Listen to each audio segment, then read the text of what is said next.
Hello, hello. Yeah. Okay. So good morning. I think we can start. So welcome everybody. My name is Agustin Redonda. I'm a fellow with the Council on Economic Policies. So it's a pleasure to be here. Thanks to the colleagues from ODI Global for hosting us today. So today we'll be presenting the tax expenditure country report for the UK that was authored by Professor Adrian Sinfield, who's here in the room. But before doing that, I would like to back up a bit and let you know how we ended up with this series of country-specific country reports that is run by the Tax Expenditures Lab, which in turn is a joint initiative of CEP and our partners in Germany, the German Institute of Development and Sustainability. So just as a bit of background, and you probably know better than I do this, but just to be clear on what the scope of today's event is about.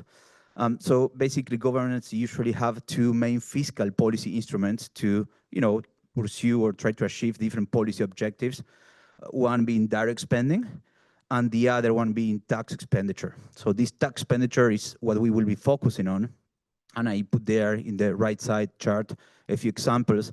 But in some countries, these are called tax subsidies or tax breaks, or as in the UK, tax reliefs.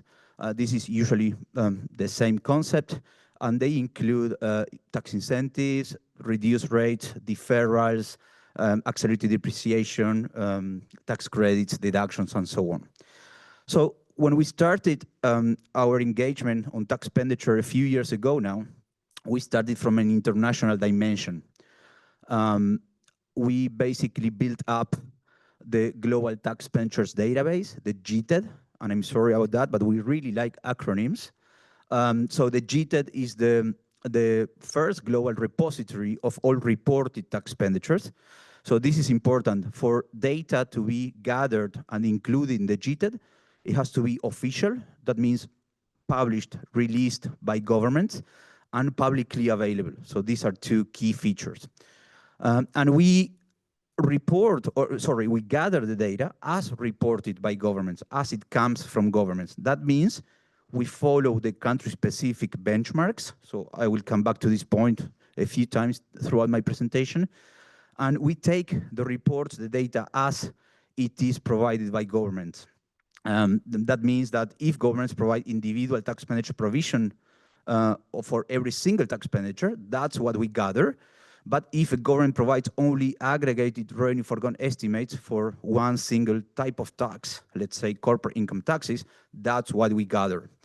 And this country-specific benchmarking issue is inherent to revenue foregone comparability across countries. So that obviously needs to be taken into consideration when using the GTED. So, but we gather more than only revenue foregone. We also gather information, companion information, again, when provided by governments in their official reports, regarding the type of tax expenditure, the type of tax, the beneficiaries, the policy objective, legal reference, and so on. So we built up this to make it a sort of panel. So we started gathering data from 1990, and we are updating this on a more or less real-time basis. The next release of the GTED will be published in a few weeks by the end of the month, and it will include data until December, of reports published until December 2024. So stay tuned on that.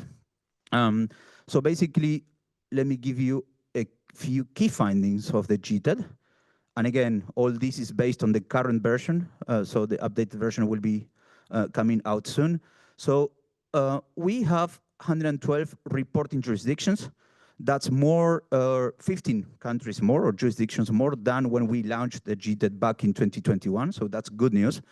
On the other hand, there are still 106 jurisdictions worldwide that are non-reporting ones.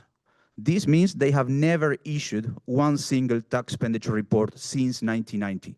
So you can see that the situation in terms of transparency is still quite striking out there.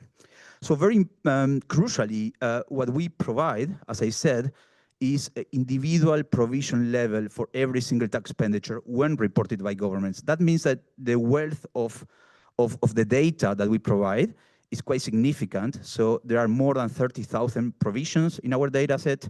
Revenue foregone estimates more than 140,000 if you take the country and years dimension. So this is a lot of information that you're welcome to explore. Just to illustrate my point made before, so in the early 90s, only a bunch of countries, high-income countries, were reporting on tax expenditures. But over time, more and more countries have started to do so, particularly low-income countries that have started to report. Some of them keep doing it regularly. Others, unfortunately, they don't. So these numbers on the right side will be updated. So we hope these numbers to be significantly higher. There's a bit of a gap in terms of the processing data and also in reporting practices in governments, but you can see the trend that is positive. So in terms of the size of revenue foregone, the global average revenue foregone as a share of GDP lies around 4% of GDP. So that has been stable over the last 30 years worldwide. Again, with the caveats that I mentioned about revenue foregone comparability, but if you take what countries report, this is the figure in terms of the average, and in terms of the share as the average, sorry, the ratio to tax revenue collected, revenue foregone lies around 25%, almost a quarter. So that's significant in most of the countries, I would say. High-income countries tend to disclose higher shares or figures, but that does not necessarily mean that this is more use of tax expenditures in these countries. It can also be that reporting is better. They are reporting more. That could be an explanation to be looked into. But in any case, also in low-income countries, this is significant, with a share of revenue foregone to tax revenue collected around 20%. If you think about domestic resources mobilization and how much low-income countries are struggling to get additional resources, you can see that the potential of at least thinking about reforming tax expenditures should be considered. In terms of the policy objectives, again, this is a piece of information that unfortunately is sometimes missing in tax expenditure reports. But when disclosed, you can see that economic and social objectives are more or less equally split. There are country specificities. This is just a picture in general. In terms of the use of the different types of tax expenditures, high-income countries tend to have a more diverse tax expenditure regime, using, for instance, tax credits, deductions, whereas low-income countries tend to rely more on exemptions. One explanation can be that they are easier to be administered, but also the tax mix is different.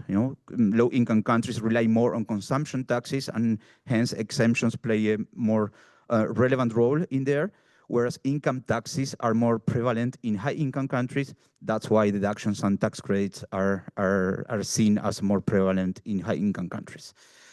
This is the last chart regarding the GTED. This, I think, is an interesting feature that we found. In most of the countries, the bulk of revenue foregone is highly concentrated among a few tax expenditures.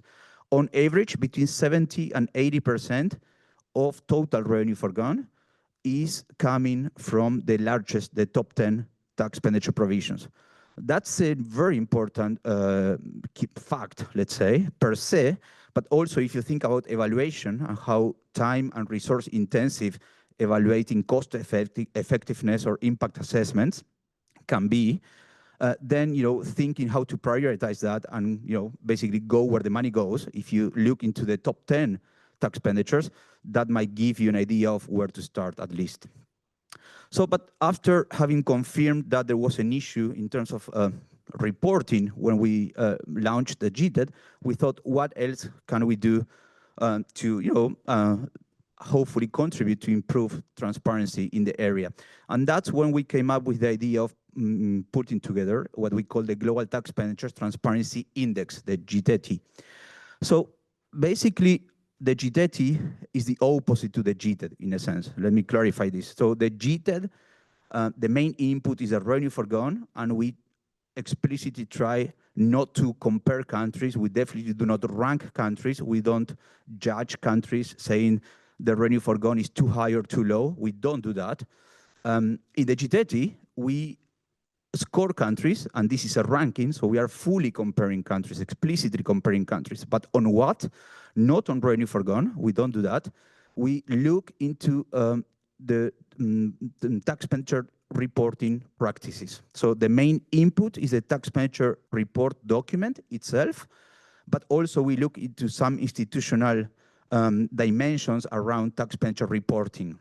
And that's what we do. We come with a normative approach. We think that a tax expenditure report should be done in a specific way and should provide certain information and data. And we take the latest tax expenditure report in each country and assess it against what we put in, split in 5 dimensions that you can see here. We have 25 indicators.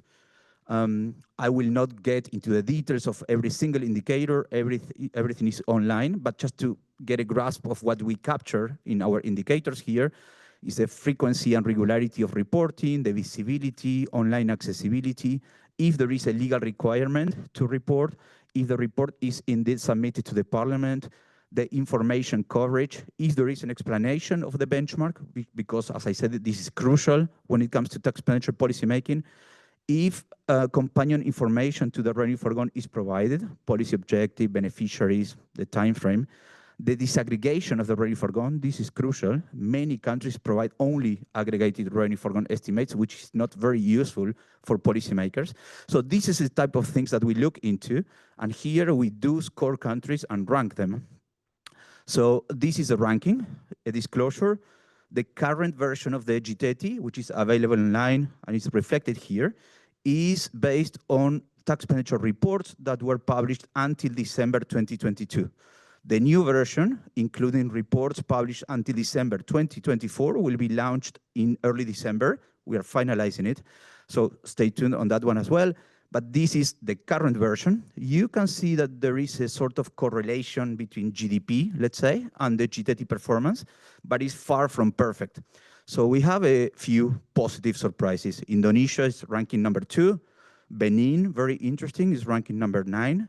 They do a great job. We also have a few less positive surprises with very high income countries ranking very low. Japan, 72, Poland, 76, also Denmark, 76, and Switzerland, 79. So there's a lot of room for improvement also in high income countries in terms of tax expenditure reporting. So as I said, and as you can see, we strongly believe at the Tax Expenditures Lab about the value added of engaging tax expenditure policy at the international and regional level. So we have organized a series of regional workshops on tax expenditures that were going more into the direction of capacity building and training. The colleagues from TaxDev here present, IFS and ODI Global, have kindly contributed to most of those workshops. We have a community of practice on tax expenditures, which is a sort of regular meeting online. We meet every 2 months or so to discuss different aspects of tax expenditure policy. This is open, so feel free to check it out and register. The next one is on benchmarking and will happen in a few days on September the 30th. And we have recently launched, together with a few partner institutions, CP, IDOS, ODI Global, but also ICTD and IISD, what we call the Coalition on Tax Expenditure Reform. This was launched under the Sevilla Platform Action that was created during the Financing for Development Conference held in Sevilla a few months ago. So we still work in this international and regional dimension, but we obviously understand that sooner than later, to trigger impact, tax expenditure policy needs to be brought down to the national, if not subnational sometimes, level. And that's exactly what we are trying to do with this series of tax expenditure country reports. So why is that the case? This is what we think is an illustration of a tax expenditure policy cycle that governments should or could follow. It's not the only one, but it's one that we think captures the most important stages within tax expenditure policy making. If you think about setting up tax expenditures, then when the decision-making process is done, when you need to think about how to design your tax expenditure provisions, ideally when ex-ante assessments are happening, although that's not often the case. Then when the tax expenditure is implemented, you need to gather data and monitor them, check on take-up ratios, on that costs are not going too high, nor too low. Ideally, you start estimating the revenue forgone, thinking about the benchmarking, what goes into the tax expenditure report, what is benchmark, and put all that into a report, as we mentioned before. And then you can use all these to feed your ex-post evaluation strategy, which is crucial to understand which tax expenditures are bringing value, are cost-effective, and which ones are not. And all this process ideally should ultimately feed the tax expenditure reform process. This could go from identifying provisions that make sense, that are cost-effective, and hence maybe worth even expanding, or some of them might require some tweaks, and you want to reform and change design features, for instance, or simply eliminate those that do not make any sense at all, maybe because conditions changed, for instance. So to do this, we put together the country report series, and we have reports for the Netherlands, India, France, Brazil, Morocco, and the United Kingdom, and a few more in the pipeline. So we obviously don't have in-house the knowledge about tax expenditure regimes in each specific country, far from that. That's why we need to rely on local experts like Professor Sinfield here to write these reports, which I really encourage to go through. All the reports are up to a certain degree comparable in terms of the structure they follow, but they are purely country specific. There's no cross-country comparability within the reports. So the presentation of Adrian will be the kickoff of this session. That will be followed by a panel that will be moderated by Sir Hedley. And then after the coffee break, for people here in the room, we'll have a session on tax expenditure reform in low-income countries, where Hazel Granger from ODI Global will kick us off with a presentation. And then again, we have another panel moderated by Peter Hurst. So I will stop here, and I'm very much looking forward to the discussions. Thank you.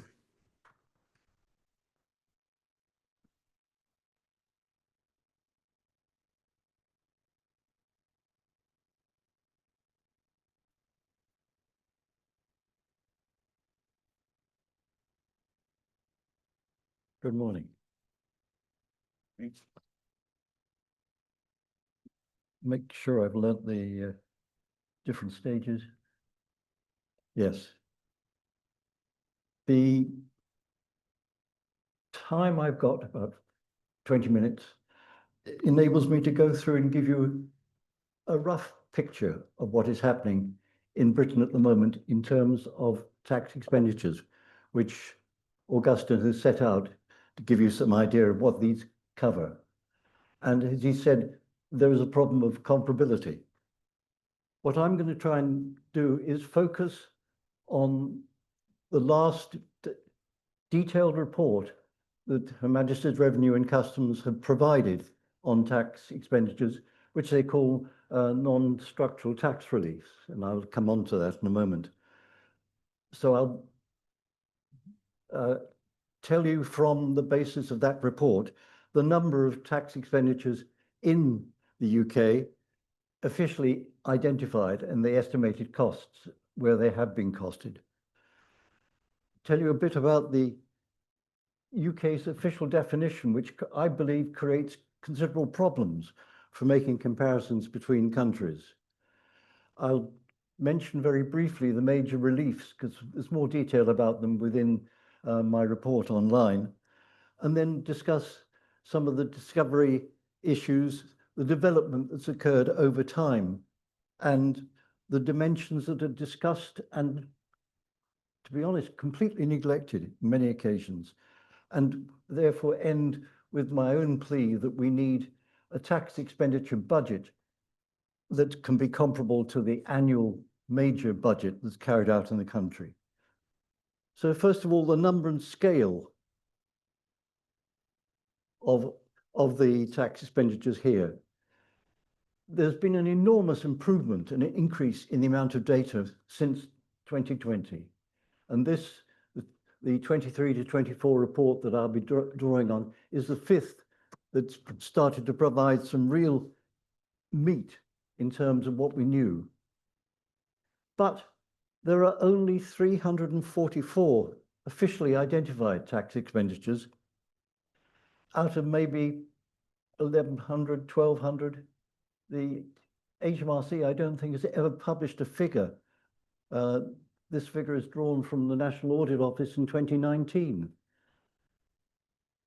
The estimated cost of these in terms of lost revenue is something like £207 billion, which is equivalent to about 25% of the total tax revenue in our country, a quarter of it, and equivalent to 22% of public spending, and altogether something like 7.6% of GDP.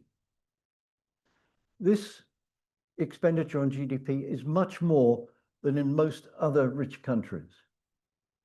It's in fact about 3/5 more than the 4.7%, which Augustine showed you was the average in the richer countries. But the UK has this much larger percentage of GDP out of a smaller number of tax reliefs. It raises a whole range of issues about what is actually going on in terms of tax expenditures and revenue foregone in the UK. So now, if I can find the next page.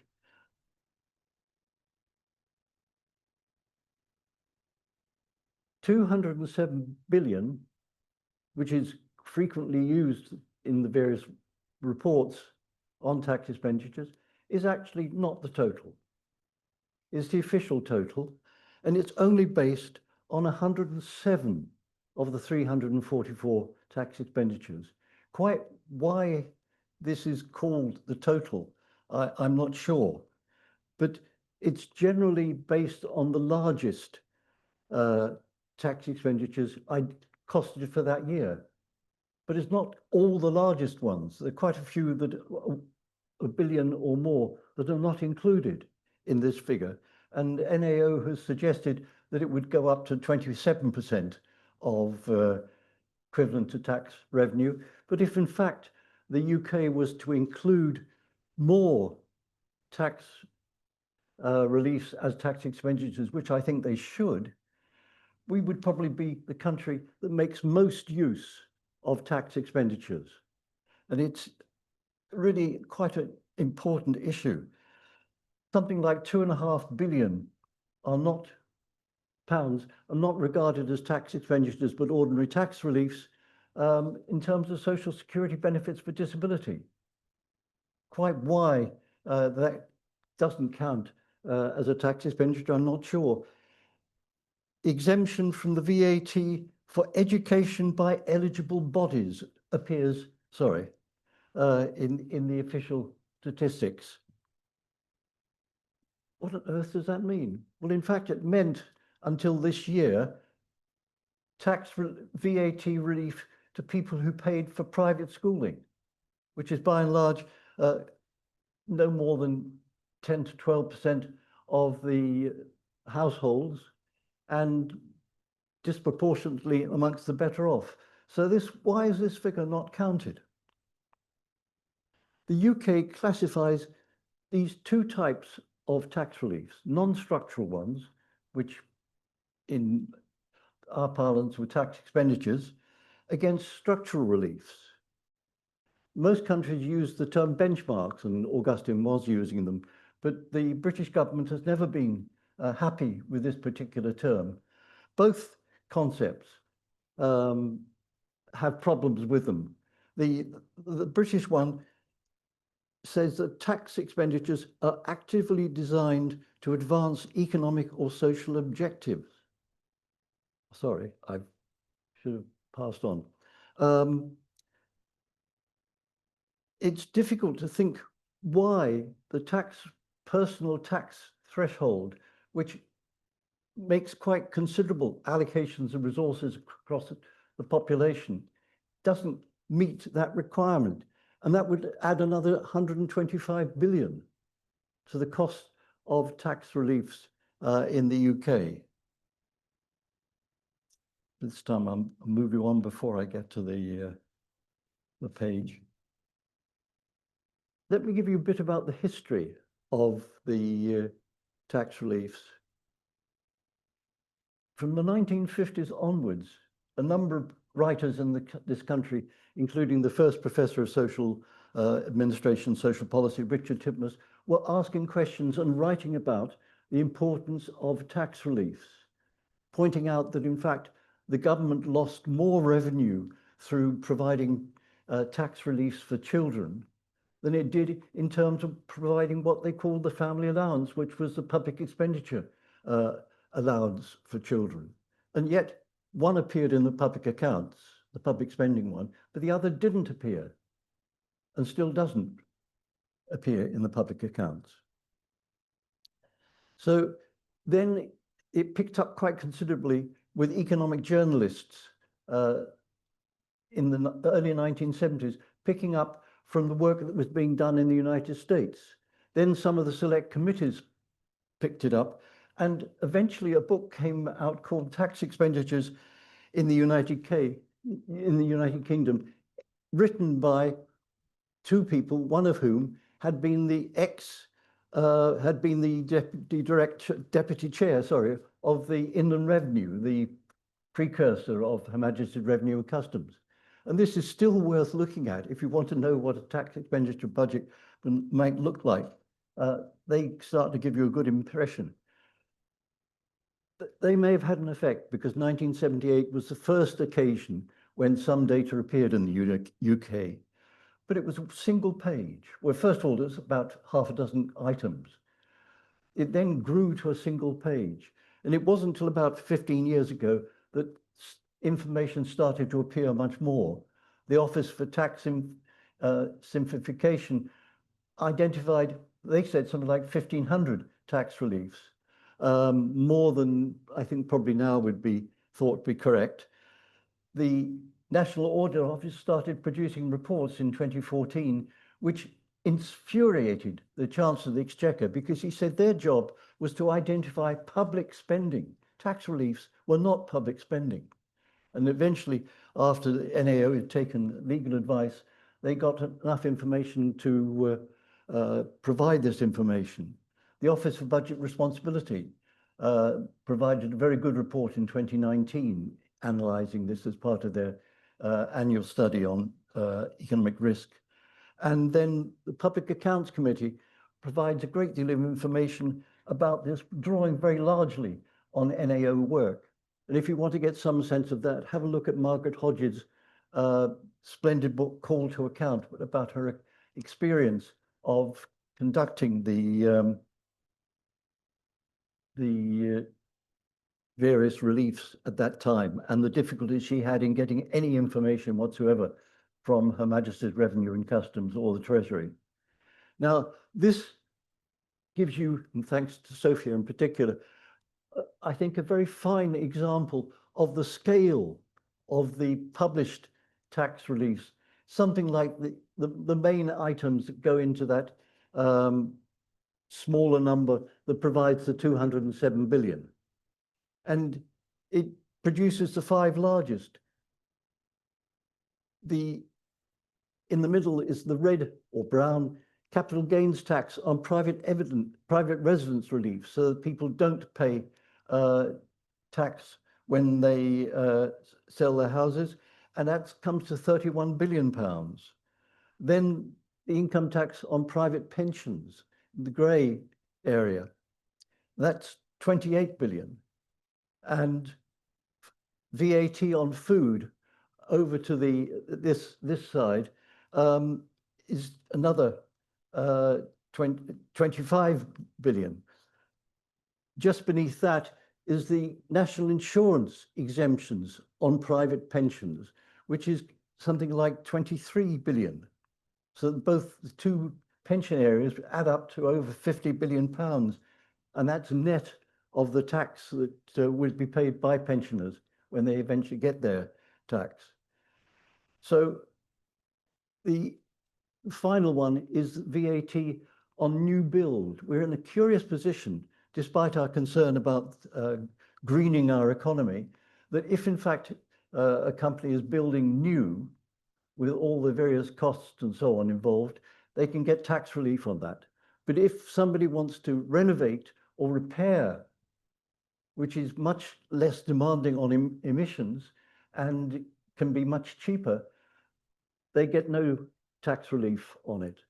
And that is £16 billion. So there's some real problems here about the size of these big issues that Augustine was mentioning that are really not taken into account in any significant way. So there's a need for further analysis, and I would emphasize their publication much more vigorously and publicly. The impact of TEs and their interaction with other government interventions is seriously neglected. Even within their own silo of tax expenditures, there's very little discussion. As far as I know, there's been no examination and comparison published of the relationship between two very large items, the tax relief, income tax relief on pensions, and national insurance relief on pensions. And these are presented separately in the report with barely any reference. Opportunities have been avoided. In 2023, the budget gave £2 billion to promote occupational health services. Now, the two departments of health and work and pensions got together and held a public consultation and published their report, and as far as I know, have got on with doing some of the things they proposed. The Income Tax and Treasury had a separate consultation, and although there were a few words in the press releases about coordination, there was nothing in either sets of questions that indicated any interest in anything that was being done on the other side. And as far as I know, there's been no report ever published by Income Tax and, HMRC and the Treasury. So it's a real gap in our knowledge about what's going on. There's even more of a gap between examining what is happening time and time again across different departments, which also involve tax reliefs. A program for evaluation has been launched, and this was very encouraging. But the budget has been cut by something like 2/3. And since 2015, the NAO's pointed out, there have been very, very few evaluations at all. So this is a real difficulty that is facing us. I'm not sure how the timing is going on this. Should I be? Right, fine. It's very limited on behavioral and even more on distributional issues. If you go through these reports, you will actually find a number of references to distributional data, but it's by another department, and they just leave you to get on with it and look at it if you wanted to yourself. It doesn't include any text evaluation. There's extraordinarily little about both behavioral and distributional issues. And so, again, I've failed to... we don't really know what the effects of these tax expenditures are on people, companies, and the wider Commonwealth. In many senses, it's a protector of private wealth. There's some official scrutiny of behavioral issues, but it's generally confined to, are people exploiting these in some way that's incorrect? But even on this, NAO has been very critical about the amount to which HMRC has pursued something when the budget has been 3 or 4 times the amount that originally had been expected from that particular relief. So there's much less on value for money and on the distribution issues of who gets what and how, with what effect on their resources, on the resources throughout the community, and on the wider society. Something like less than 1 in 4 adults make use of tax expenditures.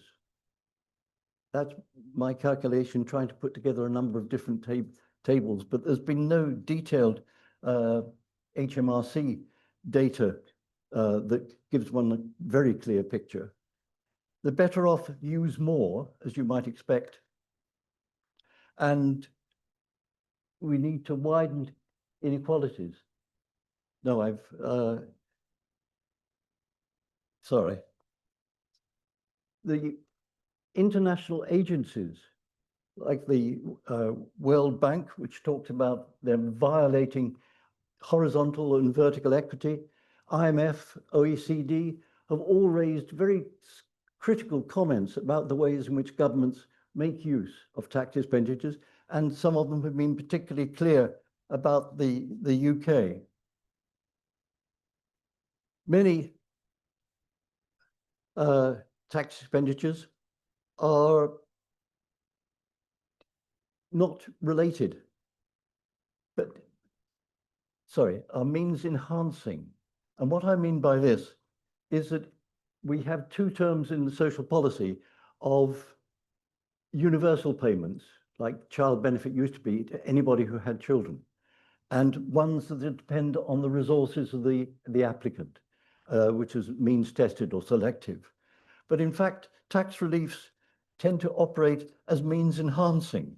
You're better off getting them. You finish up with more resources, yet it's not really very public. It's extraordinary that we should know so little about them. National insurance exemptions are a particularly strong case. They may be £30 billion, but who benefits? What evidence is in the report talks about individuals, but employers gain more from the tax reliefs on national insurance than workers do, and it could be seen as a subsidy to the pensions and insurance industry. And who benefits from that? In fact, the strength of this particular lobby is very considerable. So the Public Accounts Committee came out and said that the Treasury and the HMRC were insufficiently curious about the impact of some key tax reliefs on different groups. And the National Audit Office has reviewed the lack of policy-related groupings when they carried out an examination of tax and environmental impact. They weren't provided with any groupings by HMRC that were relevant to this, and much was left out that they had to put in themselves. They did another report on increasing economic growth, and the same problem again. Government concerns didn't include, and I've already mentioned the VAT with its 16 billion. You can look at the reports by the Canadian and the American governments that are much fuller with very much more data by age, gender, by industry, by a whole range of different groupings with distributional analyses as well. Now, we thought at one point that we'd got something. And NAO said in one of its reports, in 2019, HMRC classified tax expenditures into those that reduce the tax burden on particular groups or sectors, 40%, those designed to encourage a particular behavior, 40%, or to serve a social purpose. And I was scratching my head because it seemed to me that quite a few of them met all three, and I wasn't quite sure what the grouping. So I wrote to the HMRC for guidance on this, and the only response I got were a few more examples and the statement that it was only an internal and provisional work, and so there was no further information provided on this. And sadly, we desperately need clearer information. How can momentum for greater openness be maintained? There's greater transparency now, but it shouldn't stop there. Part of the problem is that there have been staff cuts and budget cuts, other priorities, and long-term resistance. And all of these may yet slow down the expansion of information on tax expenditures. The tax system itself, I think, is a misnomer. It suggests something that's coherent, but in fact, there's very little coherence between the different taxes that exist in our society, and they've emerged over generations, but they're not a workable system, but it helps to isolate taxation from the rest of the economy and to limit the discussion. So there's still an entitlement problem of spending through taxes in pre-distribution, i.e. the amount of money that's going into tax reliefs has happened before the budget. It's taken for granted. It's not part of the budget is not included in the statistics. So our budgets are no longer fit for purpose in terms of discussion, unless there's a very particular change. Tax reliefs aren't mentioned at all. This is very different from the treatment of tax expenditures in some countries. So we should start with a tax expenditure budget. But let's recognize that that's only the part, only the start. It's regularly used in some countries, in the United States and Germany from the 1970s onwards.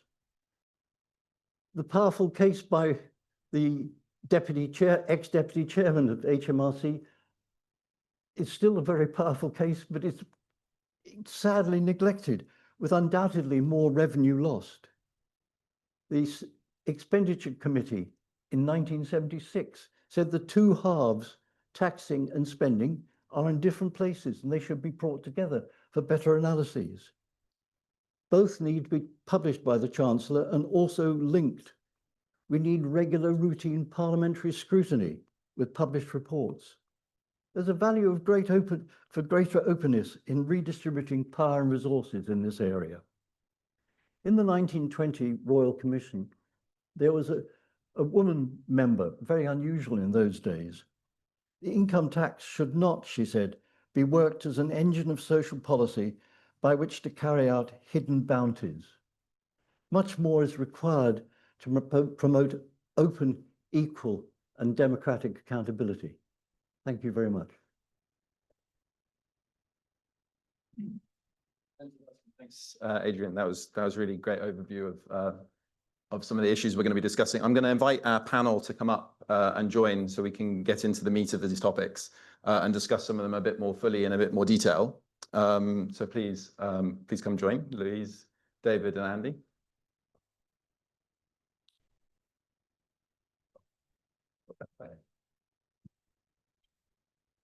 So Adrian needs no further introduction, but sort of with me today, we've got Louise Bladden from the National Audit Office, working on the HMRC, the HM Revenue and Customs Value for Money Audit.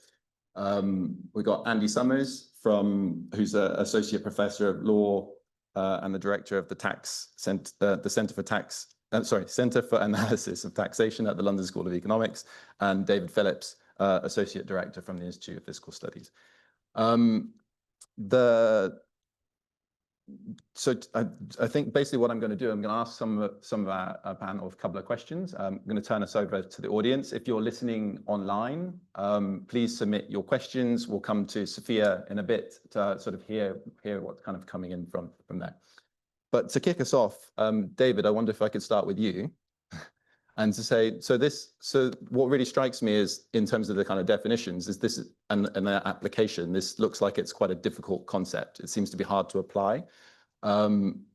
What's the policy relevance of it? What's the policy use for, in terms of separating tax expenditures from other parts of the public finance system? Yeah, well, first, let me say thanks for inviting me along to this really interesting event today.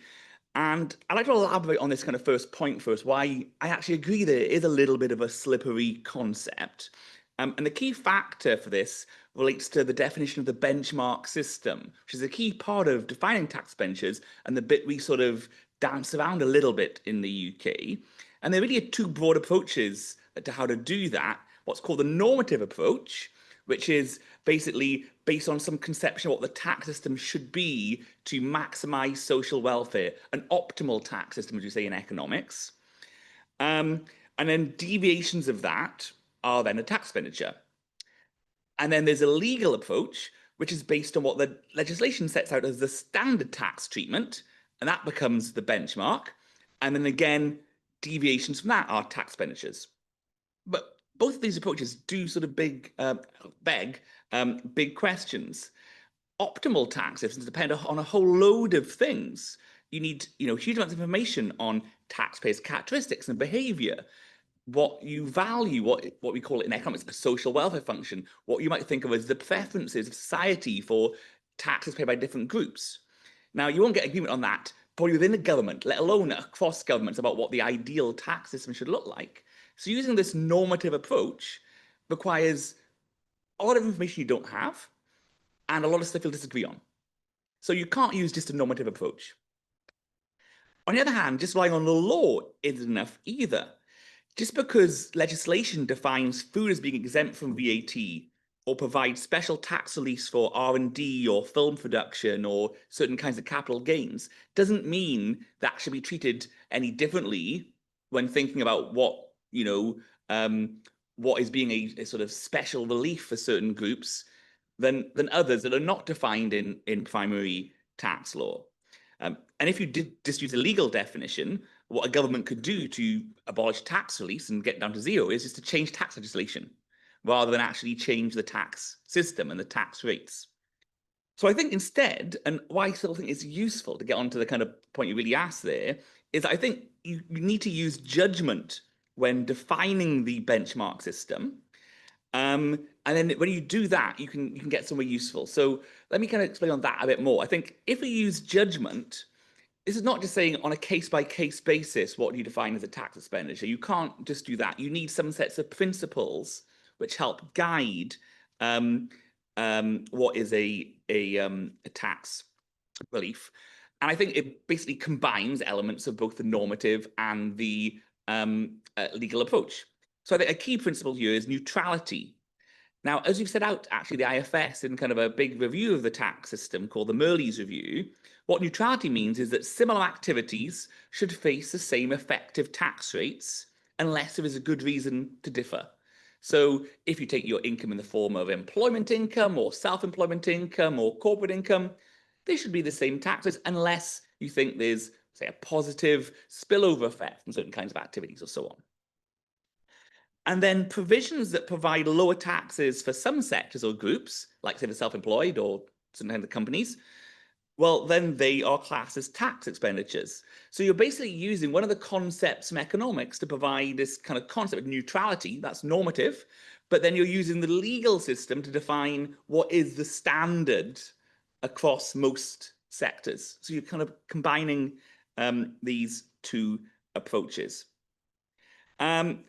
Now, I think if you do that, I think you're in a position where actually tax managers can actually make an issue which is very complicated, optimal tax design, good tax design, a bit more tractable for policymakers to engage with. They can see clearly where there are deviations from a neutral system that are benefiting certain groups, costing money, but also potentially distorting the economy, and then thinking, are the potential gains, the objectives you're trying to meet, whether that is environmental or distributional or promoting certain interests, are they worth that cost? Are they worth that distortion? I think you do also need to think when you're doing this, not just about tax expenditures, but if you're like negative tax expenditures, are there areas that are being overtaxed? Are there areas that face a higher tax rate than the standard benchmark? So I do think sometimes we shouldn't just see tax expenditures all as like money that can just be, let's level up to the kind of like standard tax rate or level up and remove all tax expenditures. We should be thinking about how much we're trying to raise. Are these tax expenditures worthwhile? Should that money instead be used either to spend more money on public services or to cut general taxes so that you have an equal playing field there? So that's probably a kind of slightly longer answer than you were hoping for, but I think they are useful. They need to be used in a way that reflects the fact that there is no perfect benchmark, but some rules of thumb, some important rules of thumb, can help make them both understandable and actually, one thing I'd add to, actually more comparable across countries. I think if you use either the normative approach or the legal approach, it's very easy to get very different results across countries. If it's normative, it's because, well, preferences differ across countries, so you'll get a different optimal tax system, and so does behavioural response and so on. If you use a legal approach, I said politicians can just game that and just decide, well, we're putting this in legislation and therefore it's not a tax expenditure. If you use this approach based on judgment and a concept of neutrality, the same thing you see as a deviation from neutrality in the UK would be the same as in France, and so on and so forth. So I think it can also aid with the cross-country comparability, which I do think is an issue at the moment. I think countries can be tempted to kind of like look at themselves in a ranking and say, oh, we're doing very badly or very well on tax expenditures. A lot of the difference comes from differences in definitions. benchmarks. And thanks. And I mean, just Louise, I'm going to come to a question I've got for you that's a bit broader as well. But maybe in the interim, Andy, you know, you were interested and we were talking before about the kind of distinction that Adrian's mentioned in terms of, you know, this is, I think David set out the kind of the benchmark approach, but actually in a way that the government doesn't seem to kind of fully apply that. And maybe that you could just elaborate a bit on what you think of that distinction between structural and non-structural reliefs and how that relates. Yeah, great. Thanks. So, thanks as well for inviting me to speak today. And I mean, I think I endorse pretty much everything that that David's just said about the big picture of you can kind of take your benchmark from some normative vision.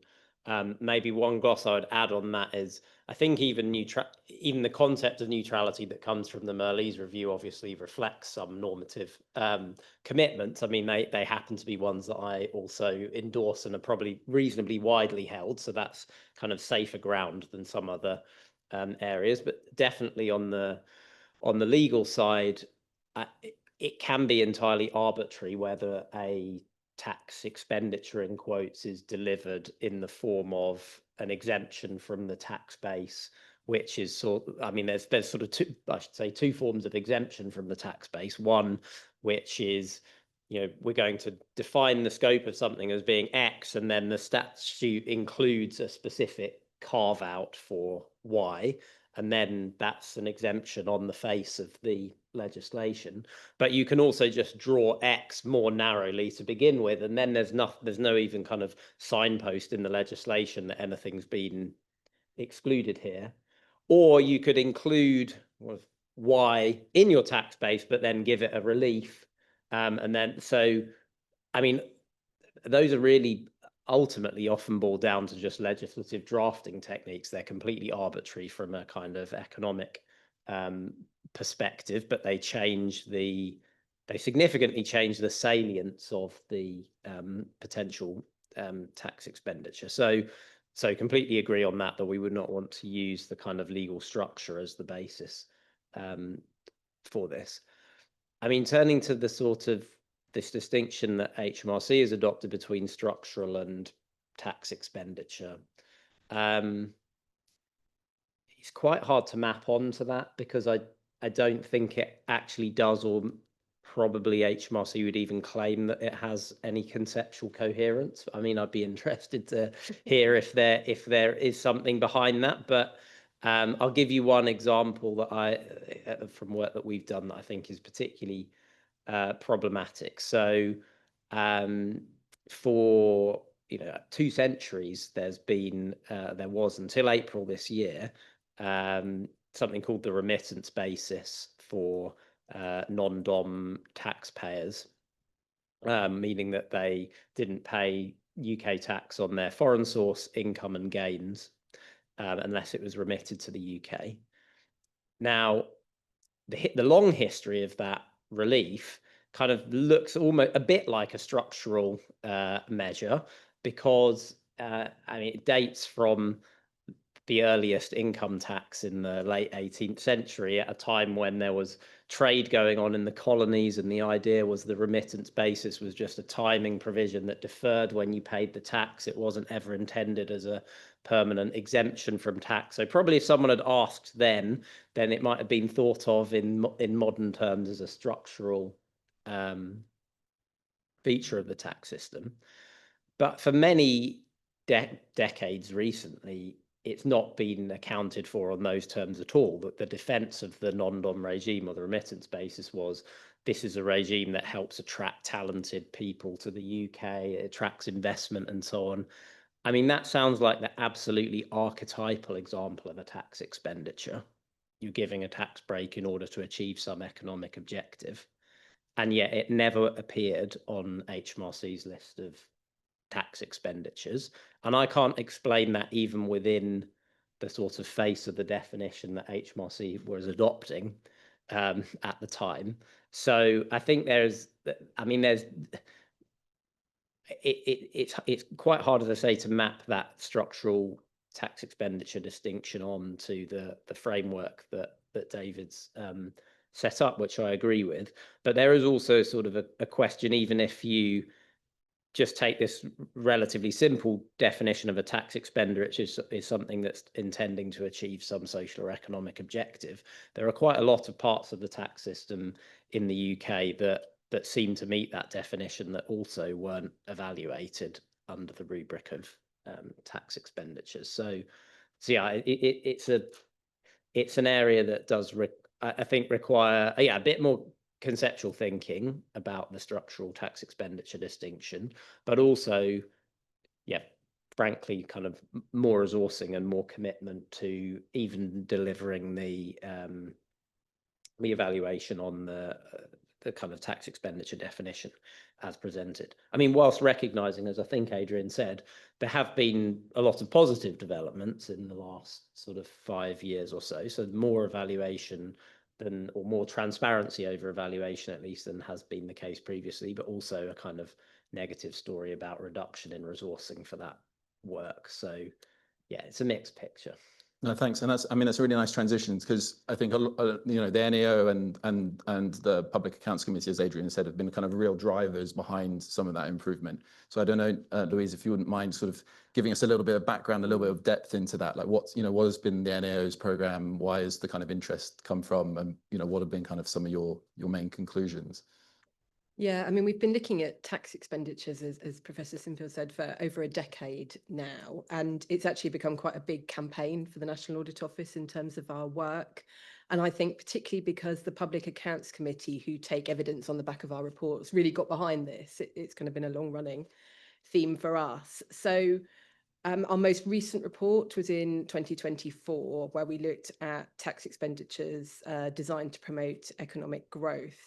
And I think what we were concluding there, sort of looking back partly over a lot of our work, very much what Andy just said is progress, but still like really a long way to go. So I thought it might just be helpful to pull out some of the kind of big themes from our work that we've reported on, and some of them are very much what you've heard about already. So kind of costing is a big theme that we've looked at over time. When we were first looking at this, there was almost no cost data about tax expenditures, and particularly where they have gone up sometimes exponentially in terms of cost. HMRC needs to know why that's happening and needs to be kind of all over that. So from about 2016 onwards, I think HMRC was standing up a team to start doing that costing work. That's improved over time. I think of the 344 non-structural tax reliefs that we heard about. They've reviewed about 97% of that now and costed, I think it's 268 of them. So that's good. I think the key thing they really need to still be doing now and kind of progress the work on is kind of the timeliness of that costing and being able to do that over multi-years rather than just single years. The other big theme for us has been evaluation, which came out really strongly from the report. And actually, I should say, for us at the National Audit Office, we constantly say for almost everything we're looking at, evaluation should be baked in from the start. Why is government not doing this? So it's kind of a perennial issue. Evaluation has improved. So from 2021 onwards, the government has now got an evaluation framework. It's publishing lists of non-structural tax reliefs and their objectives and so on. So again, we're seeing some improvement in that space. But I think the issue remains that not everything has been evaluated. It's still quite limited. We heard about that. So I think at the point we last looked, there were only 25 of the tax reliefs that had been fully evaluated out of 344. That's still quite a small number, and it's the timeliness of evaluation. So if you introduce something, you can't just leave it years before looking at it. So we would like to see more timely evaluation. There's one actually really interesting example that's come out of our work on evaluation, where there was a good evaluation of the entrepreneurs relief, which I think is now the business asset disposal tax relief, and the government has, on the back of its evaluation, looked at that, made changes, and we've calculated that in a single year saves the Exchequer £1.6 billion. So on the back of one evaluation, that's what you can get out of it. So that's a important thing. And then the third thing I just wanted to mention, which is perhaps slightly unique to our work and something we're interested in because we're auditors, is fraud and error. I think going right back to when we first looked at tax reliefs, we were pointing out that by their very nature, that they're kind of open to misuse, to fraud and so on. So that's a risk for government, but it's one they haven't particularly managed very well and really on top of yet. We have qualified the accounts of HMRC since 2019 onwards on the back of particularly research and development tax reliefs for SMEs. The level of fraud and error there is sort of material to the accounts. So we're qualifying the accounts. And it feels to us it's something that, you know, government is starting to get a bit of a grip on. But actually, if you think about how much fraud and error there is just in that single tax relief on R&D SME tax relief, I think it's you know, we've calculated the fraud and error level is about £1 billion a year. So, you know, if you sort of aggregated that across potentially lots of tax reliefs that are open to fraud and error, there's a big issue there. And it comes back again to evaluation. I think you need to know what it is that's happening and be all over that. So those are the kind of the main themes that have come out of our work. But the message is very much, you know, good progress, but still a long way to go. Thanks. No, that's very interesting. Again, the kind of resonating, but I think also that kind of sense of the scale involved. I mean, I had a kind of minor one that was a follow-up, Louise, for you, which was that, you know, also looking back at the history of valuation, I got a sense that it wasn't always the biggest reliefs that were the focus. And I don't know whether you've got a view from the NAO side, like how you should be approaching evaluation, or whether, you know, what should be evaluated in that sense, and whether I think people might be interested to hear that. It's a really good question, because we've got lots of examples from our work over time where you've got large tax reliefs not being evaluated. And it goes back to that timeliness point, that actually where you've got either the biggest tax reliefs or the ones where you can see the cost rising exponentially in some cases. The research and development SME tax relief that I just mentioned is a really good one in that in our work, when we've looked at the kind of exponential cost increases, it's something like, I think it's 575% over 4 years. So that should tell you there's something going on there that you need to look at and evaluate. And the way I think we have suggested the government needs to do this is really taking a sort of risk-based assessment. So look at those biggest reliefs, look at the ones where the cost is increasing, and prioritise those for evaluation. And also kind of draw on the learning from what you have done, because that's going to be relevant. I think what we would suggest is that, you know, if you're introducing new tax reliefs in particular, you need to bake this in from the start. So you need to know, when are you going to evaluate it?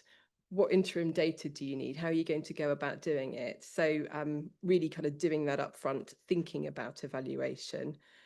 And as I say, just really kind of thinking through that approach would be helpful. And then just to pick up something you said about budgets, given the amount of lost revenue you could potentially have, particularly on that sort of fraud and error point, we've noticed that the budget for evaluation has kind of shrunk over the last few years. So I think it's gone down by about a quarter over the last 3 years. It's currently £600,000 available for those evaluations. If you think what you can save, I mean, it just kind of argues for more money and kind of, you know, better resources put into that evaluation to ultimately save money. So that's what we would suggest.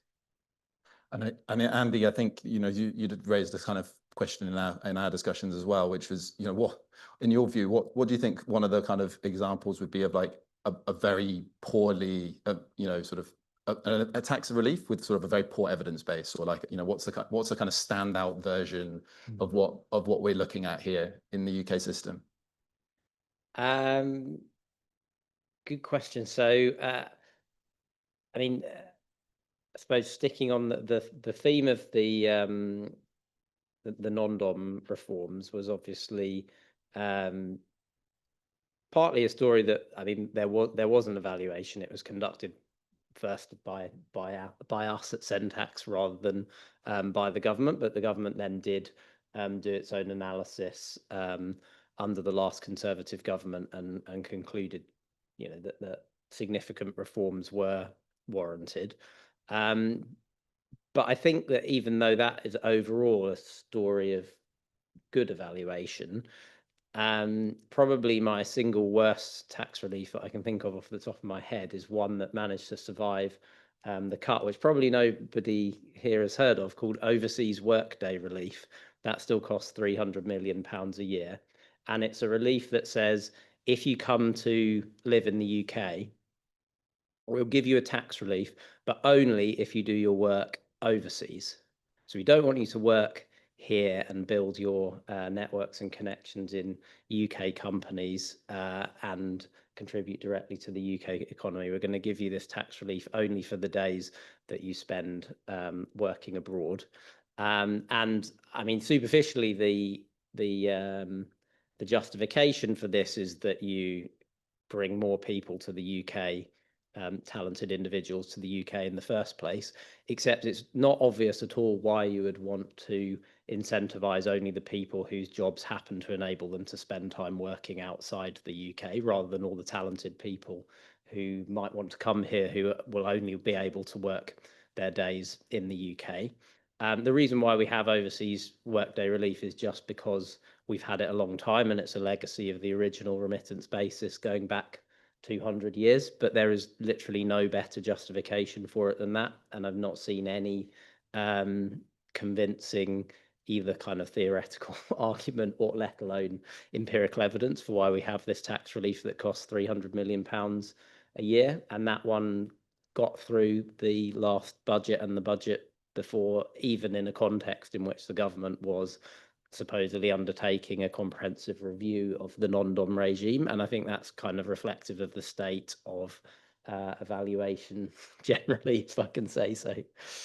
Well, I mean, maybe, so David, I think this is kind of a nice leap. So that's an example of something which maybe has got too little attention. I think one of the kind of major tax reliefs and areas of tax relief that Adrian's noted and is in the reports and is kind of in plain sight is on pensions, contributions and benefits. And that's an area I think the IFS has been quite critical of the government in terms of trying to restrict that relief. And maybe I think it would just be interesting, I think, for people to hear what that view is of what they might be doing differently. I'll take some liberties here and also kind of give some thoughts on the last couple of points as well, if I might. So on the last one, I'm not saying this is the rationale and empirically backed, but theoretically, and a potential backing for that is that optimal tax theory would say that you might want to have lower taxes on those that are more footloose internationally because they have bigger behavioral responses. And if you think people that could be working overseas quite a bit are the more footloose kind, that can justify lower taxes. And you do see countries have, potentially they have lower tax rates for certain types of international people they think are more mobile. So a lot of Scandinavian countries have special lower tax rates for people that come into their countries. There can be tax rates for like entrepreneurs because they think they're more internationally mobile and so on. So I'm not going to say I disagree with you, but I think there is some theoretical potential backing there.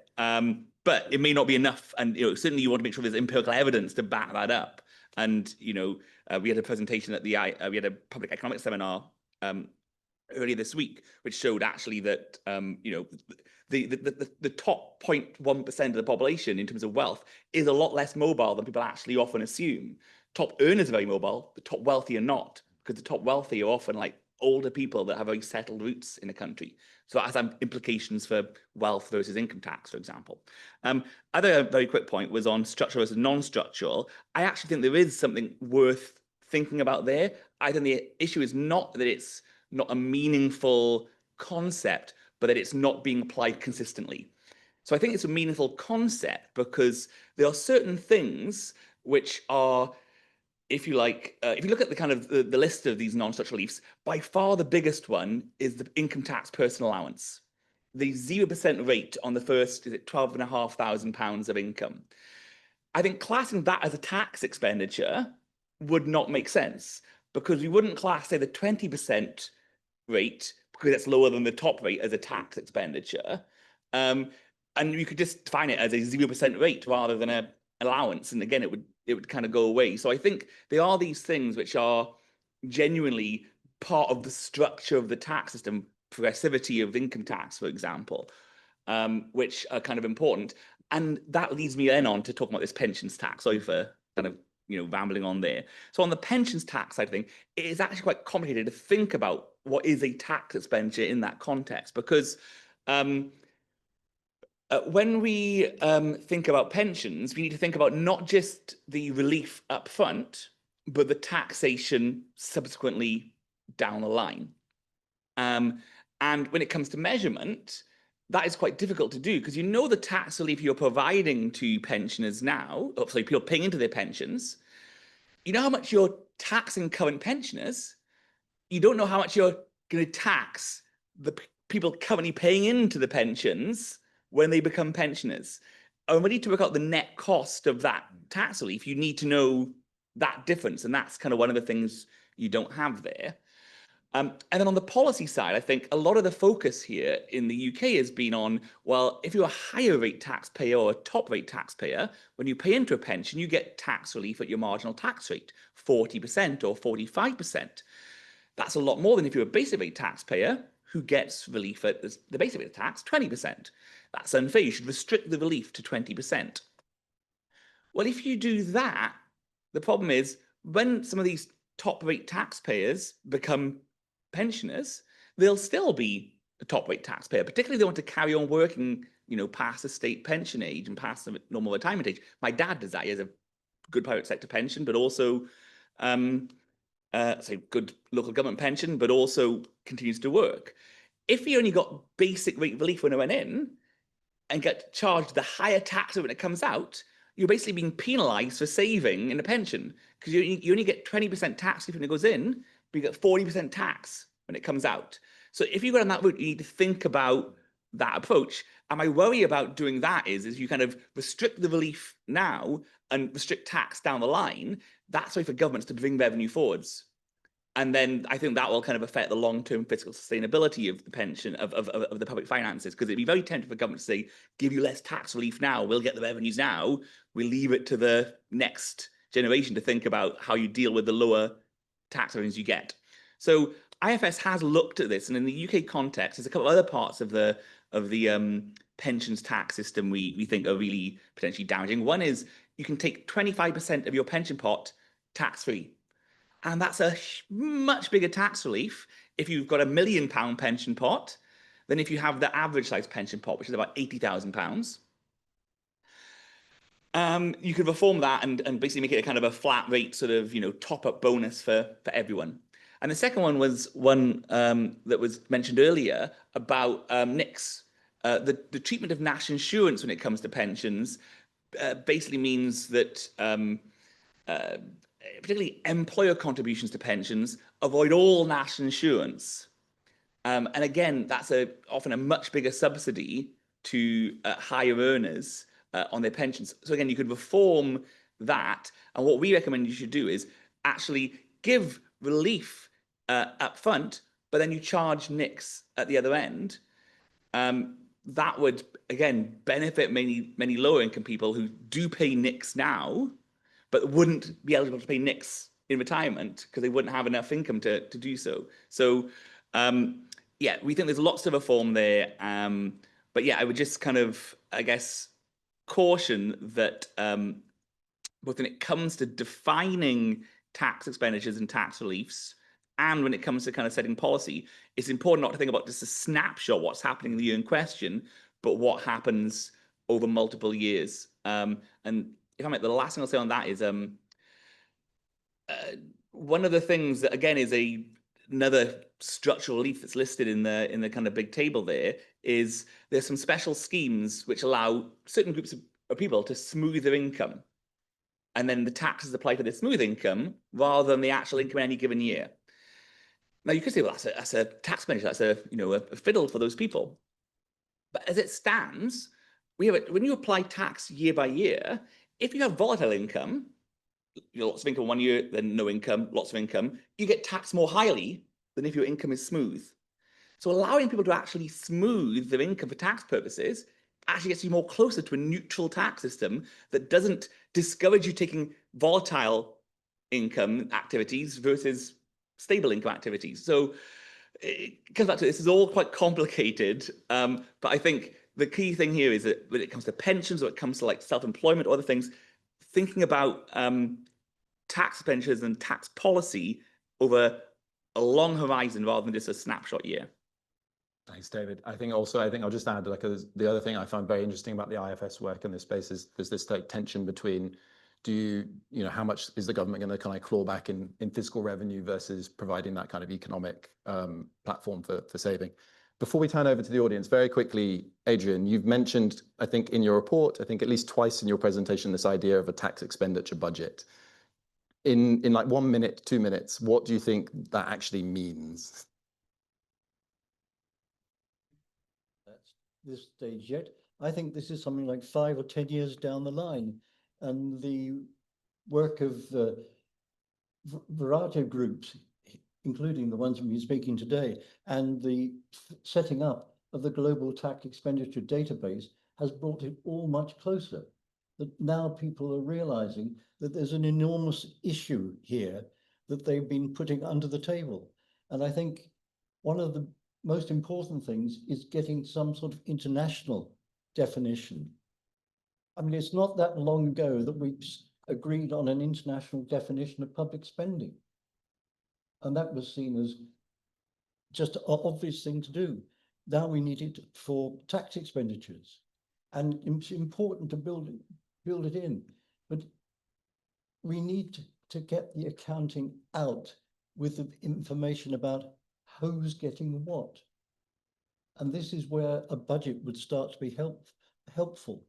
But there are very real problems. I mean, one of the big gaps that I omitted from my presentation, as you probably saw, was that the inequalities in pensions tax relief is enormous. The top 10% get half the benefit, whereas the bottom half get 1/10 of the benefit. And something has to be done about that.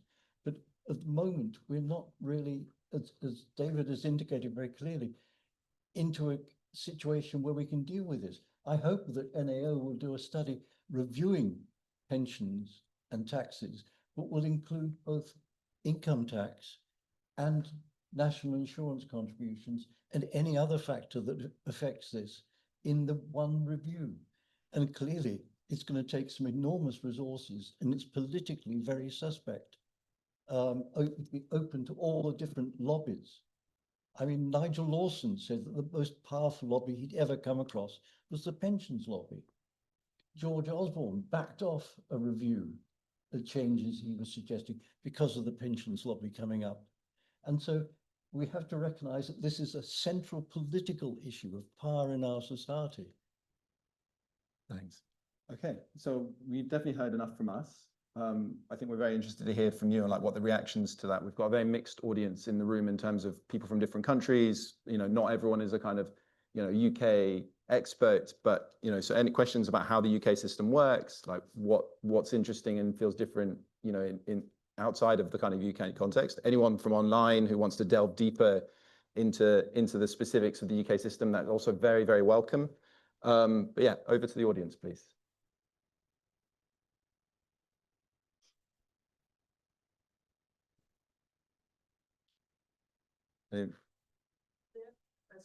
Yeah, please, yeah. Yeah. Okay, so we have one question about sunset clauses and whether they are used in the UK, and also if the UK uses limits, monetary limits for the value of individual TEs, and what the procedure of this is in general. So that's the first one. I think it's a broad one.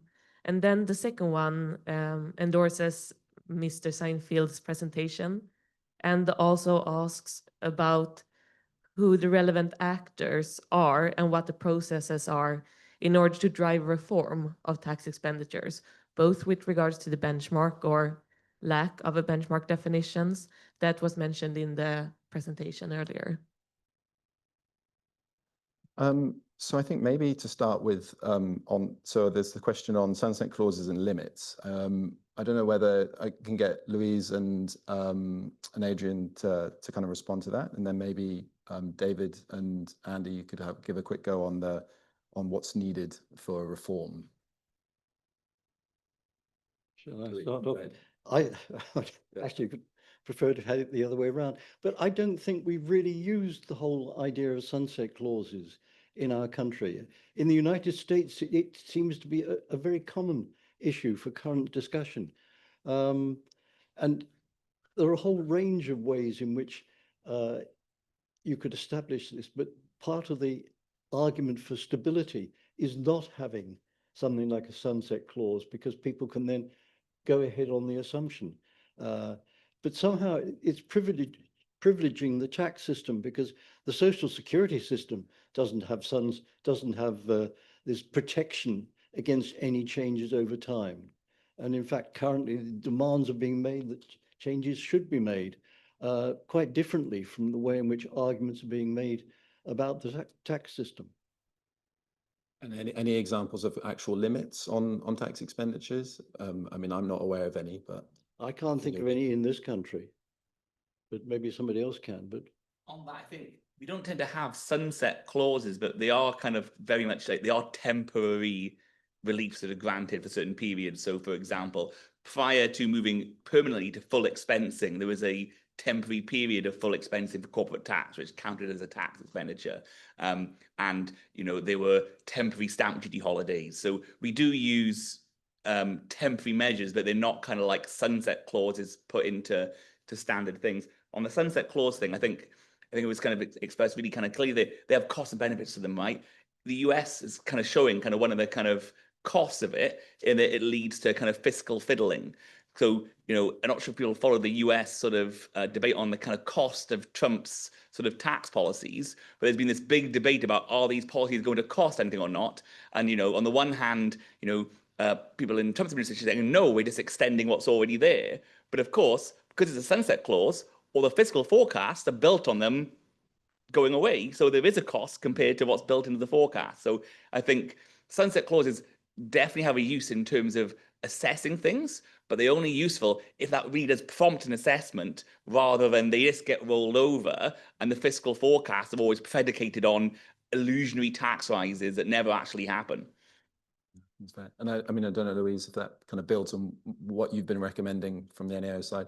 It does. I mean, in terms of sunset clauses, you're right, there aren't the sort of traditional ways of doing that within the tax expenditure world. Where we have seen it done well is on regulation, where there are sunset clause provisions built into the system, you know, one in, one out type kind of rules from time to time. So there might be something that you could learn from how it works in regulation that you could apply if you thought that was a useful thing to do. I think what we've said, though, is that the more useful thing in a way is just to set out a really clear evaluation timetable for tax reliefs. So, you know, actually just working out when things come in, when are you going to review them, what triggers a review, and actually just if HMRC published that plan, I think that would go a long way in terms of transparency about how they're going to review tax expenditures.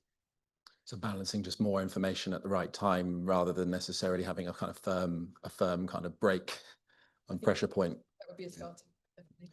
I suppose we do play around with sunrise clauses, and it's quite interesting that if you compare taxes and social security, we've been cutting back on the length of time people can apply for a benefit, whereas for number of taxes, when the number of people applying for it haven't been as much as the government's expected, they've allowed people to apply for another year, and they've even extended the period back. You can apply back 3 or 4 years, whereas in fact you can't do that at all now in Social Security.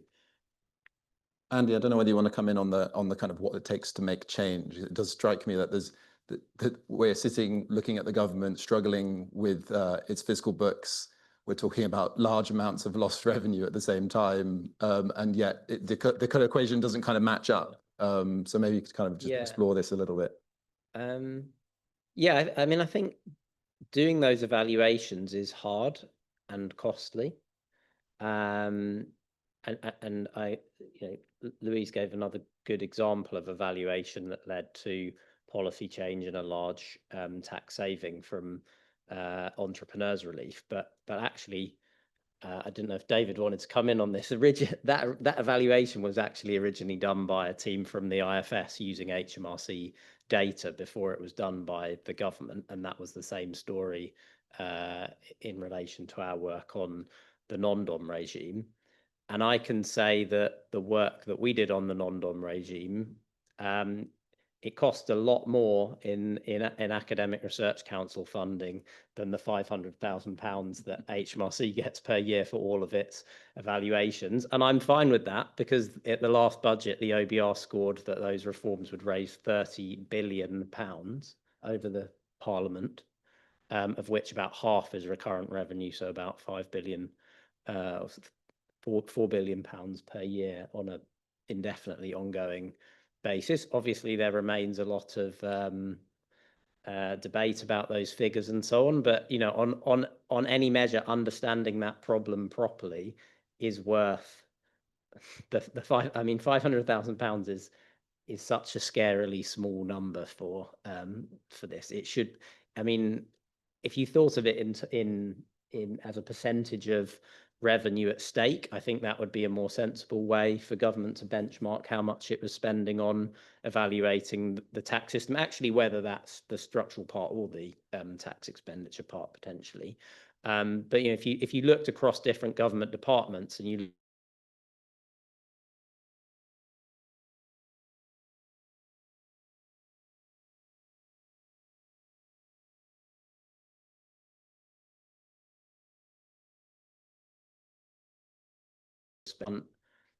yeah, I do find it baffling, to be honest, that the level of investment is so low.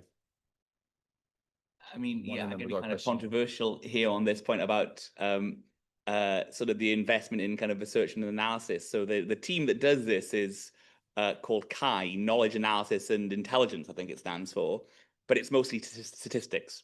Most of this budget is spent on producing kind of like fairly mundane statistics, which are useful, but I think I completely agree that when you're kind of collecting well over £1 trillion now in revenues, 1,000 billion, to be spending what 500,000 is what 0.0005 billion on research is incredible.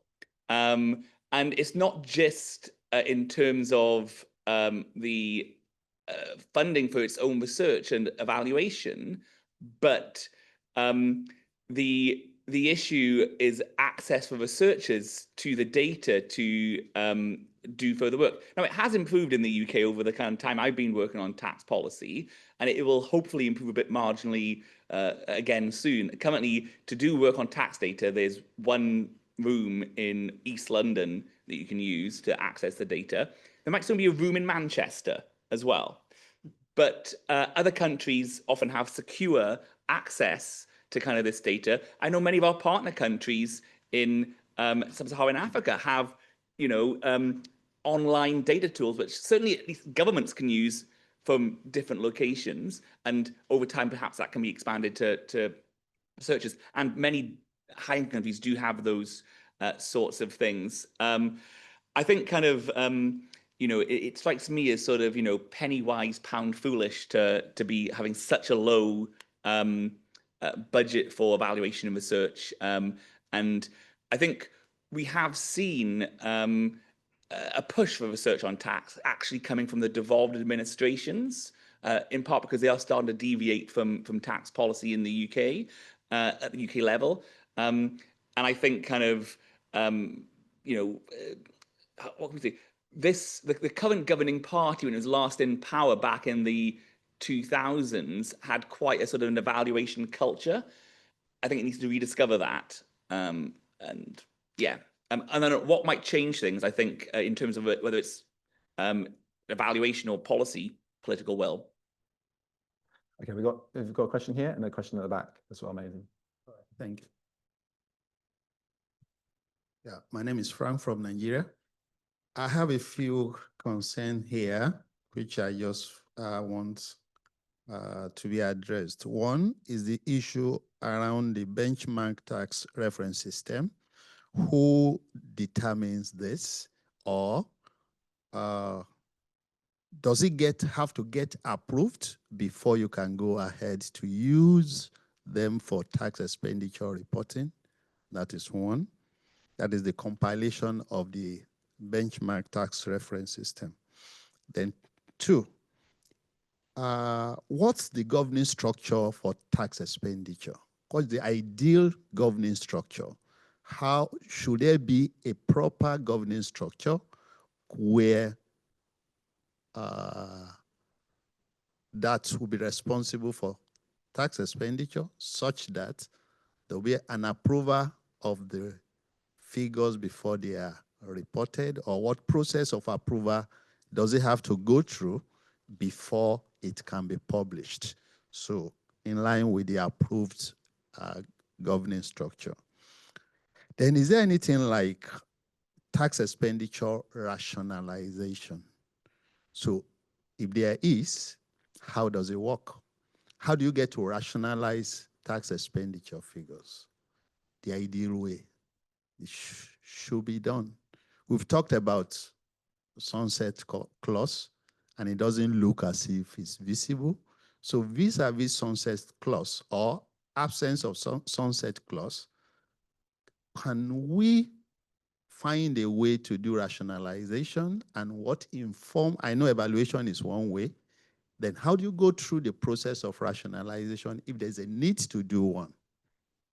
Then we have a case in Nigeria where the law says if you're in business like SMEs and your turnover is below a certain threshold, you don't pay corporate tax. Now, if you have such a case, say 30,000 US dollar turnover, you don't pay corporate tax. Is it a tax expenditure? Because if you want to evaluate that, will you say those who pay 20% company income tax, you now use that as a benchmark to know what the deviation is or the derogation is? Or do you say those who operate below that threshold constitute tax expenditure? So that's just one clarity I want to have. Thank you. Thanks. One question at the back. Yeah, so thank you very much. This is very interesting. My background's in politics, so I'm glad Professor Sinfield brought up the lobby groups, because political budget cycles, and I think this ties well into the GTETI. So I think transparency is always theoretically supposed to mitigate political capture by interest groups or whatever. So I was just wondering, because I didn't see the UK on the ranking for the transparency. So I was just wondering where it ranks, and I think another issue is if there's no budget published, then it's very difficult to have transparency. So it's very easy to have political capture. So I was just thinking what kind of solutions other than transparency exist for this aspect. Thank you. Thanks. Are there any more questions you want to add to that? So we have one other online, and it's about reduced rates of VAT or the use of zero rates. And the question comes from Ireland. And on Ireland, these are not counted as tax expenditures. And the question regards whether they should be. And yeah, they ask for the panel to discuss this as well. Thanks. We're approaching time. And so what I'm going to suggest is that maybe if we go, each one of you pick up a couple of those questions and also leave us with like the one thing more that you would like that you'd really like to single out from this conversation as being like particularly important for the government, for HMRC, for the Treasury to be picking up on. So David, let me start with you. Great. So I think I'll deal with your kind of question, if that's okay. In terms of the benchmark system, I think kind of as was being discussed in the UK, there isn't really this kind of real firm concept of a benchmark. I think in general, the kind of approach to take here is it does need to be based on, an agreed set of principles by the government. And, that can be a combination of the Ministry of Finance and the Revenue Authority to agree this.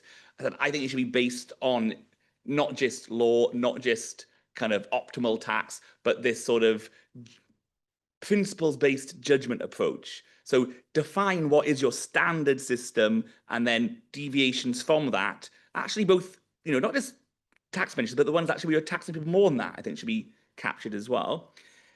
In terms of the governance structure, again, I think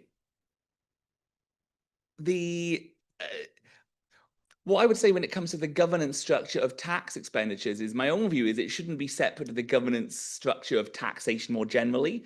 You should be making sure that you have a structure in place that it's clear who has different responsibilities for designing, assessing, and implementing tax policies, and to make sure that it's not just the tax expenditures, but the design of the system as a whole is being subject to regular scrutiny, assessment, and evaluation. Because I think whilst tax expenditures are very important, as I was saying at the start, I think they're just one element of what it means to have a good functioning and a well-designed tax system.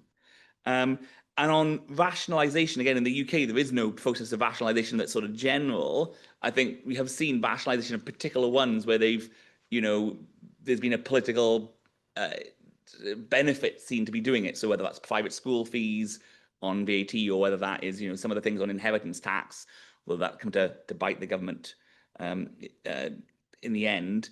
Again, I think kind of the process here, it sort of depends on kind of the state your country is in. If you're in a, I think there should be a regular process again for assessing tax policy as a whole. But if you're in a position where you need to be like, you're a country that has a wide range of tax expenditures, you don't know if they're meeting their objectives. I think in that place, putting in place a particular drive to make sure they are all assessed, they are all reviewed, I think does make sense. And then what should the UK be doing? Practice what it preaches. We work with obviously FCDO in many partner countries, and FCDO there is I think rightfully saying, you need to be kind of like thinking about the design of your tax system, thinking about the system as a whole, you need to be thinking about tax benches, evaluating, reporting, and so on. The UK is not meeting that standard it's setting itself, and I think we should.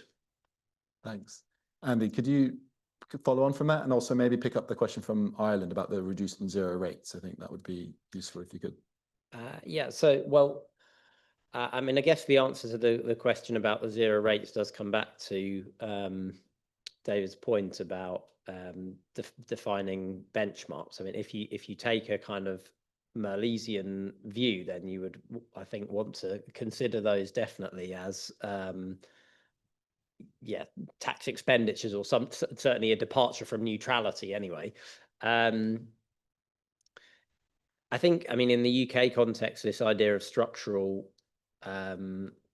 release, I think the problem comes back to, would the government be able to articulate a structure for our tax system? I mean, clearly not. That's where it all starts to go wrong, basically. If you had a clear vision of what the structure was, then it would make, then I agree with David, it would, starting from that, even if that wasn't the kind of economist's optimal design, but it would be a structure with a clear set of principles that you could articulate, then you could start to layer on, deviations from this are this class of tax expenditures, and that would make sense. But where things go wrong is at that very first stage. Sorry, what was the other?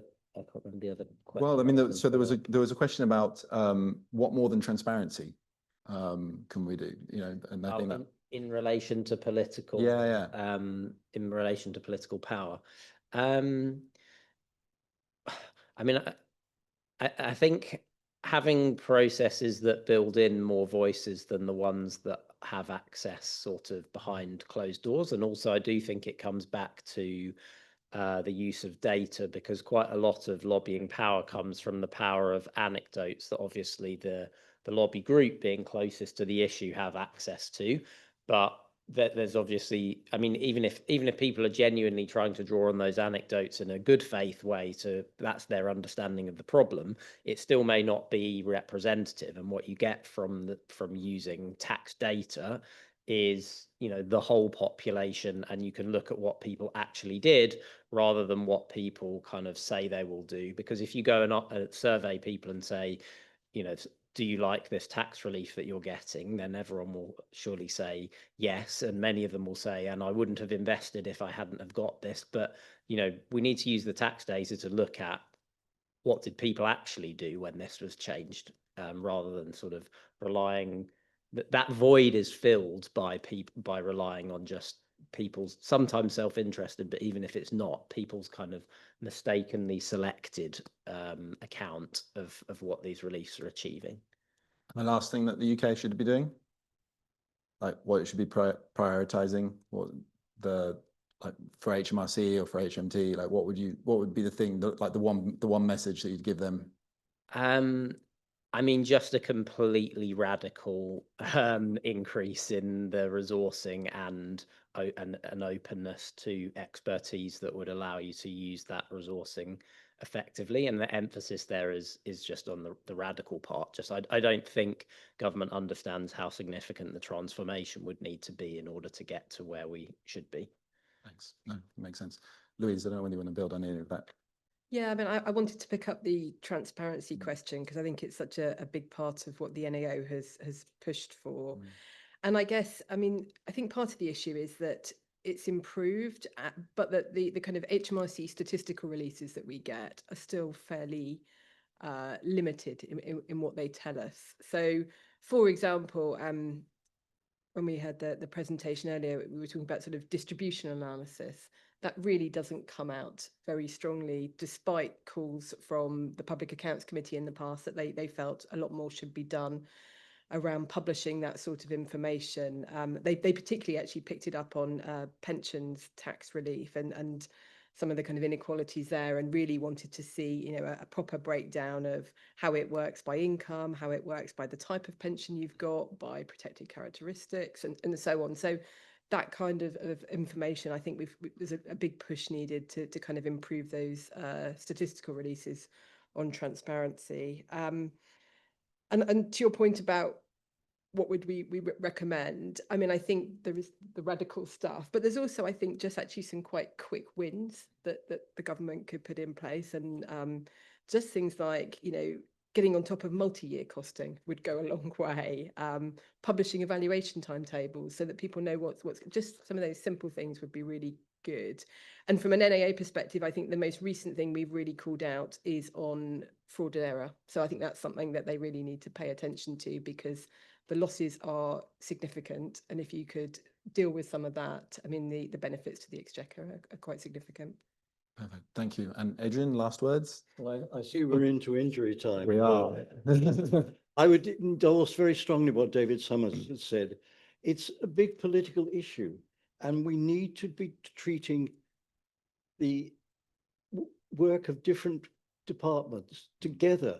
And taxation is only one separate department from government, and it shouldn't be isolated. So we must get rid of this bridge.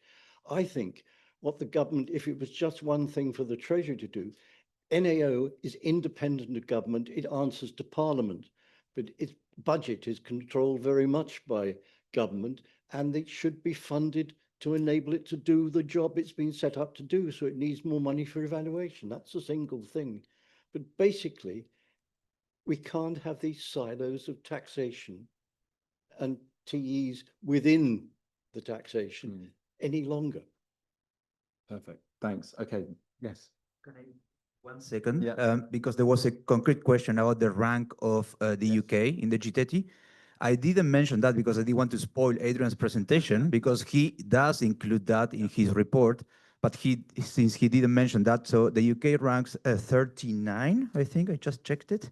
39 out of 105 countries, and the score is 51.3 over a total max of 100 points. So clearly a lot of room for improvement, which was reflected in the discussion. Just wanted to say. No, perfect. Thanks. And I think that's a really nice way to end. Look, everyone, I just want to say first, thanks to everyone for speaking. Thanks, Adrian, for your fantastic presentation. David, Andy, Louise, for joining us, for making the time out, your very busy schedules, for you for coming, for everyone online, and for the questions. We are breaking now. We're reconvening at 11:30, I believe, for the next session. For everyone here, there's coffee in the next room. And for those online, we'll be back with you very soon. But thanks very much.